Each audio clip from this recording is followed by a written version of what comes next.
Welcome back to the channel, guys. I know it's been a hot minute since I've been back on here, but if you watched my previous video of me walking around the shop, I told you I'm getting ready to move out of the country from South Korea over to Europe. So it's been a little bit busy, haven't had much time, and I'm getting ready to pack up everything out of my hobby shop.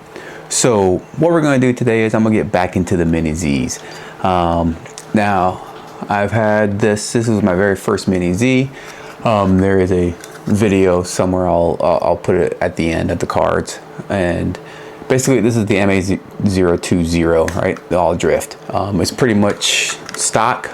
Changed the body out. It came with a GTR body, but stock. And what we're going to do is we're going to just add some upgrades and to see if I could get the drift a little bit better. These things are extremely detailed, really fun. So all right, let's get into some parts that I have on hand that I'm going to do. First off is I'm going to install a GPS. All right, this is, let me see, there you go. Just the Kyosho standard GPS. Going to install GPS, excuse me, gyro. All right, the Kyosho gyro. I have the one-way. There you go. It's kind of hard to read with the lighting. There you go. Anyway, it's the one-way unit, and I have the rigid rear axle. And in addition to that, I do have a set of springs. I might put a little softer springs in there, see if it grips a little bit. All right, folks, let's start with the easiest of them all, right? And that's going to be to put in the GPS unit. Very simple process. I had it in my race before, but if you look at the MR020, there is a little plate right there with a tiny screw, right? So that's where the God, I keep saying GPS. Sorry, guys. That's where the gyro it gets placed. So very tiny screws. Oh, I do highly recommend anytime you're working with Mini Zs. You see this is a microfiber little rag that I have. The reason why these parts are really small, and the microfiber kind of holds on to the small screws that may or fall off, right? Just helps you keep better track. So basically take off this little plate. All right, one thing you want to take into consideration is when you're putting this in is the orientation. All right, you want the circuitry, if that's a word, all right, to face down. All right, so you're gonna go ahead and just put that in there, get it lined up with that tiny hole. All right, take your tiny, and I do mean tiny, screw. This is where a jeweler's kit really comes into play. All right, screw that in, and then it's simply plug and play into the outboard little slot here. Very simple. Boom, installed. All right, there is a way for you to take off this shroud, and you can rewire it through the bottom and make it a little bit cleaner, but for the purpose of the video, I'm not going to do that.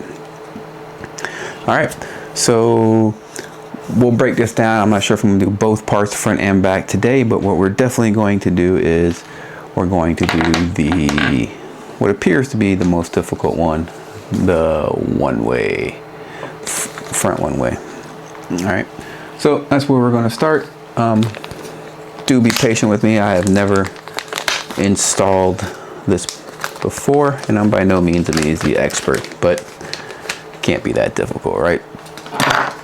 All right, so these are just the little pieces that you get in it. Cool. Always good to have instructions, as Kyosho does very well. All right, so let's get started. So obviously you could tell the first thing that we're actually going to do is we're going to have to remove all this stuff out of the way. All right, take my fancy dandy screwdriver, and let's just get to unscrewing.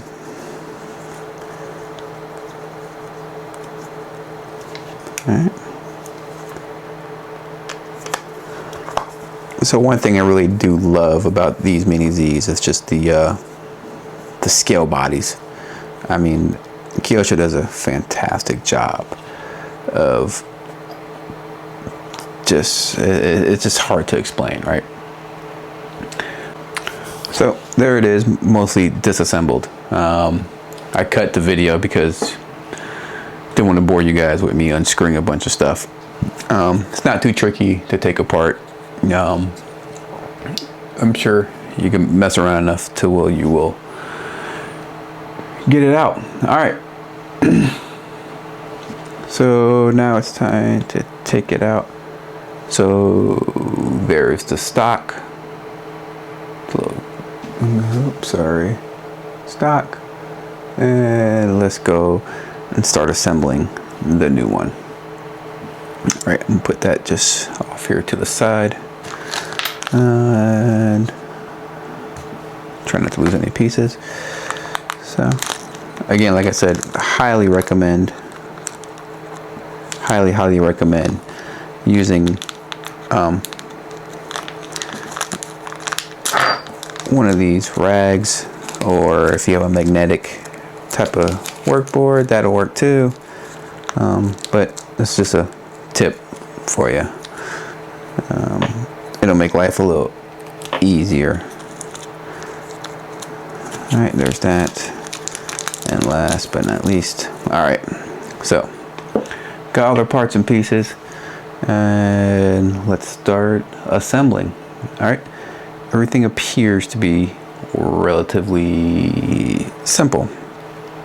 All right, so we got the part here, and what it looks like is we need to go ahead and screw this to this.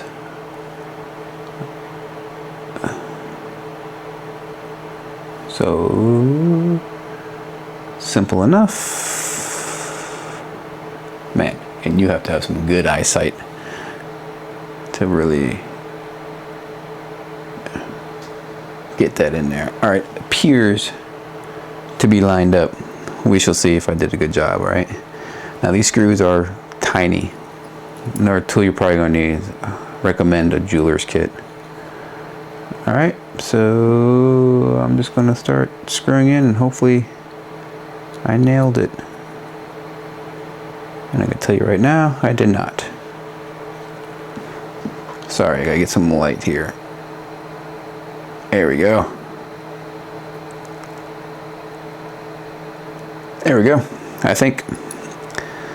All right, see, you drop a screw, and it just nails right on there. All right, now where did I put it, right?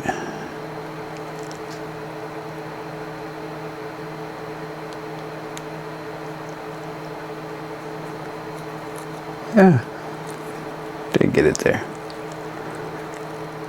All right, there's one.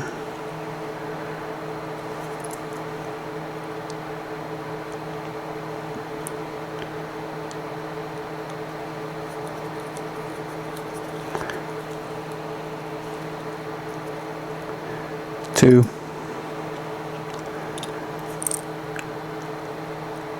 And last but not least, all right, 3.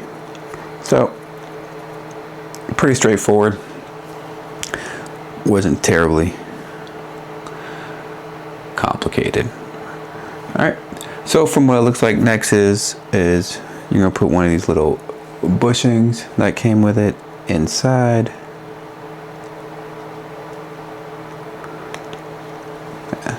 I get it in there all crooked. There we go. Removing the bearing from what came on the car. All right, and since they're out, let me go and take a good inspect them. They're pretty decent. I haven't ran this car very much, so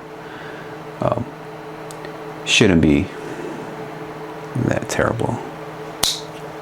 snaps in there.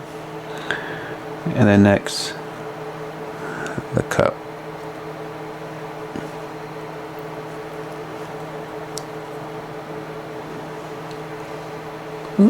That. All right. Now going on to the other side, same thing, bushing. Remove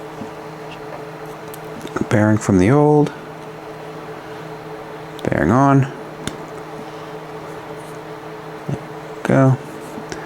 And the joint cup in. All right. There we have it. All right. Pretty straightforward.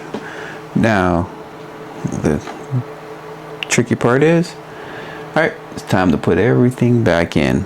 Now, make sure I get the orientation correct, but it's kind of obvious where it's going to fit right into. See, I mean, you really can't put it in any other way. So, there it is. All right. Next thing is going to be to go ahead and button all this up and yeah, reassemble. All right, so I got it just about all put back together. Not too terribly difficult. I did make a few mistakes and basically just didn't want those on the camera. But what is threw me for a loop just for a quick second is if you see right here, these things right there, right? They hold this rod in place. There's a little lip that goes over the suspension holder right there. Just make sure it gets in there. All right, and then that was the only kind of thing I had to kind of look up. Now, as you can see, I don't have the shocks in. As previously mentioned, I'm going to go ahead and go with put some really soft ones in there. So I'll go with the red.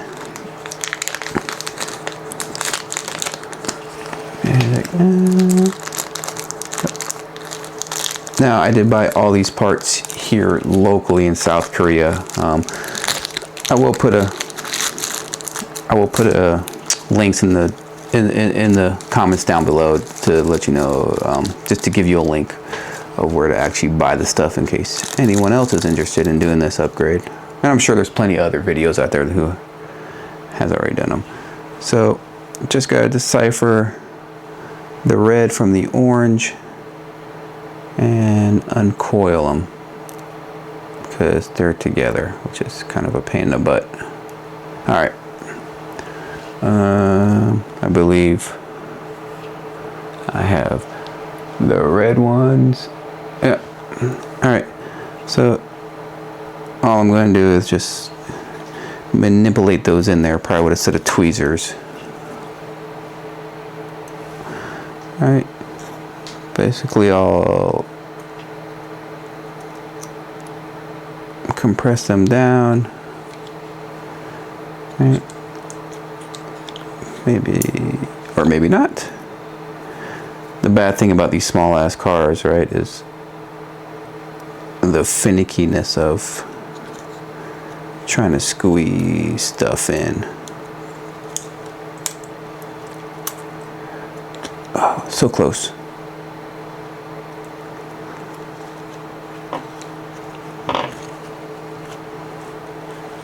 Get in there, you little booger.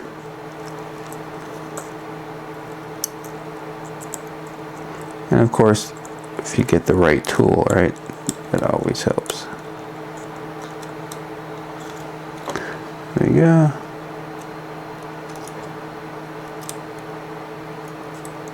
Oh man, I just had it in there.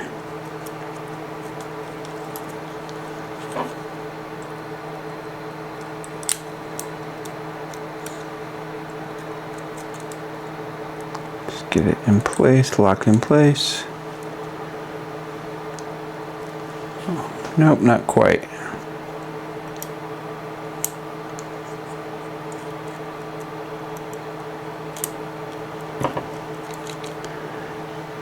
Go.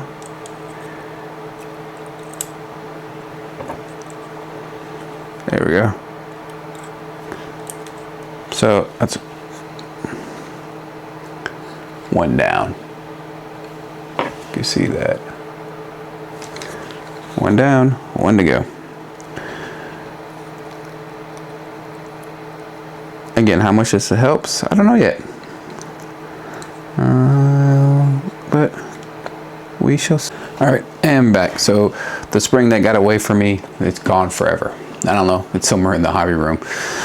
But luckily I had another spare set of Mini Z springs, so I got those in there. They're 2 reds, a little softer. All right, so let's button it up. Let's put some batteries in it, and let's give her a quick test go. All right, see you in a sec.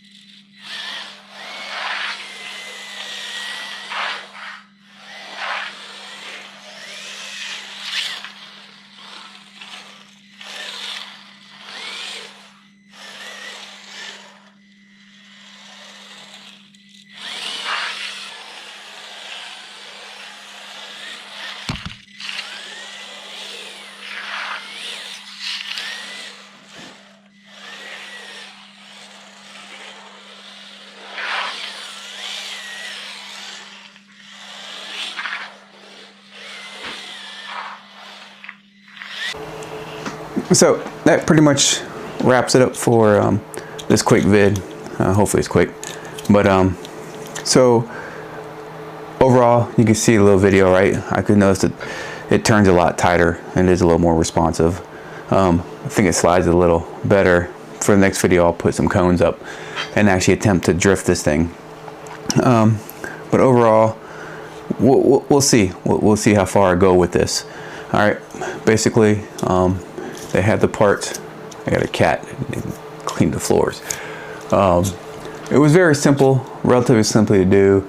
I say on a scale of 1 to 10 as far as difficulty, I'll say about a 3, about a 3 or 4. So if you have one of these, by all means, don't be scared to take it apart. And I mean, if I could figure it out, trust me, anybody could figure it out.